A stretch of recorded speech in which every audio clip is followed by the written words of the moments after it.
आलोक शर्मा जी, आपसे शुरुआत करते हुए, बीजेपी ने कटाक्ष करते हुए कहा है कि टुकड़े टुकड़े गैंग के साथ भारत जोड़ो यात्रा करने वाले लोगों को सफलता नहीं मिलेगी और यात्रा का चाल चरित्र और चेहरा देश के सामने आ गया है कि किस तरह से उन्हें किसी का भी समर्थन हासिल नहीं हुआ, जिसका दावा कांग्रेस पार्टी कर रही थी। क्या है इस पर जवाब आपका? मुझे लगता है चित्रा जी, एक कहावत है कि खिसियानी बिल्ली खंबा नोचे, तो बीजेपी की आज हालत वैसी ही है कि खिसियानी बिल्ली खंबा नोचे।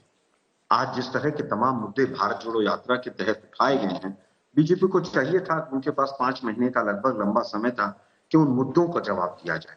खैर, आज हम देश की पूरी जनता का धन्यवाद देते हैं कि जिस तरह से भरपूर समर्थन मिला।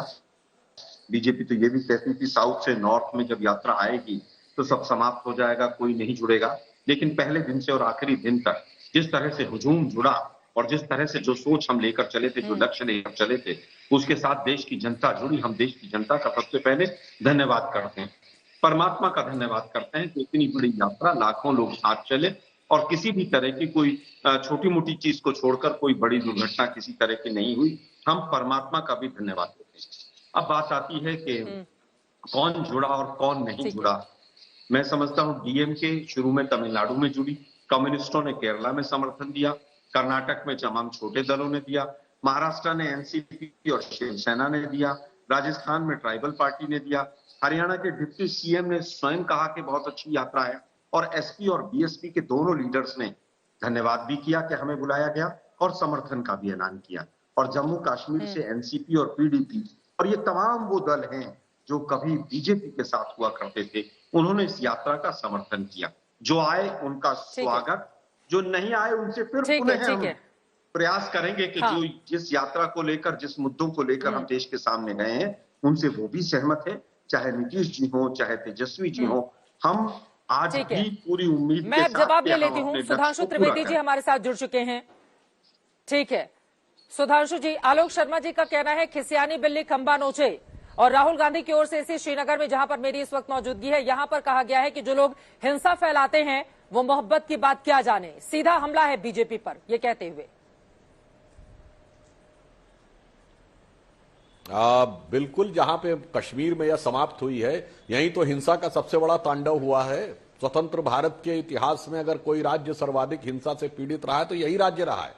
और क्यों? क्योंकि ये एक ही राज्य था जिसको विलय के समय सरदार पटेल के पास वो नहीं था, बाकी इनके पास था, इसलिए जो समस्या रही अलग है। परंतु अभी मैं इस बात का जवाब देता हूं। आलोक जी ने कहा बहुत लोग जुड़े, बिल्कुल, केरल में वो व्यक्ति जुड़े जिन्होंने सड़क के ऊपर बीफ पार्टी दी थी। उसके बाद आप उन लोगों के साथ नहीं गए जिसमें पद्मनाभ नायर जैसे लोग थे, जिनको पद्मश्री से सम्मानित गांधीवादी थे, जो अपने स्मारक का विमोचन कराना चाहते थे, जिसके लिए बाद में केरल कांग्रेस ने खेद माफी मांगी कि समय नहीं निकाल पाए राहुल गांधी जी। मगर केरल में उस फादर जोसेफ के पास नहीं गए जिसके हाथ काट दिए गए थे। तमिलनाडु में वो फादर जॉर्ज पोनिया के साथ गए, जो कहता है कि मेरे पैर गंदे ना हो जाए, इसलिए भारत की धरती पर टच ना हो जाए, इसलिए जूते पहनता हूं। कर्नाटक में आप गए तो आपके कार्यकारी अध्यक्ष ने कहा हिंदू शब्द गंदा होता, उनके साथ सगे मिले। फिर आप महाराष्ट्र में पहुंचे, सावरकर जी के खिलाफ नफरत करते करते गुजरात के विकास के विरोध की प्रतीक और दुनिया में, भारत में गांधी जी के नाम पे सबसे बड़ा कंफ्यूजन क्रिएट करके गांधीयंस विद गन कहने वाली मेधा पाटकर के साथ रहे।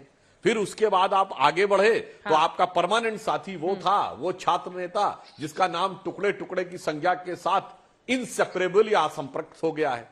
कश्मीर में पहुंचे तो फिर संयोजक महोदय के मुंह से सर्जिकल स्ट्राइक निकल गया। फिर राहुल गांधी जी ने कहा इस बयान से वो सहमत नहीं है, संयोजक महोदय यानी दिग्विजय सिंह जी ने फिर ट्वीट कर दिया, उनके मुंह के सामने से हटाना पड़ा माइक। तो इसलिए हम ये कहना चाहते हैं कि पूरी यात्रा के दौरान कैसे कैसे मंजर देखे। इन्होंने कहा, देखिए कितना कंफ्यूजन था चित्रा जी, इन्होंने कहा नफरत के खिलाफ यात्रा कर रहे हैं और राहुल गांधी जी ने कहा मुझे नफरत तो देश में कहीं दिखी नहीं।